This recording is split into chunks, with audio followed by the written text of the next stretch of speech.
Hey guys, my name is Elijah, and in this tutorial I will show you how to hide version history in Google Docs. This is very simple and straightforward, just follow my steps.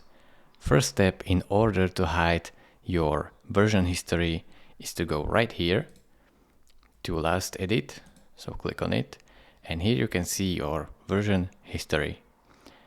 In order to hide it, you will have to click these three dots to the last version and then click on make a copy. Now give your copy a name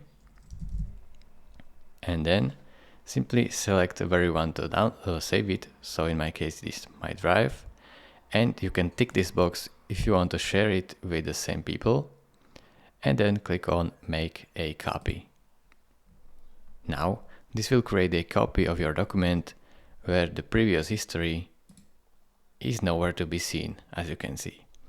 So this is basically you share this document with the people and they cannot see the history.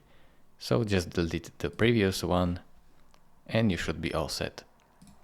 Thank you for watching. If this video was helpful to you, consider subscribing and liking this video, and I will see you in the next tutorial.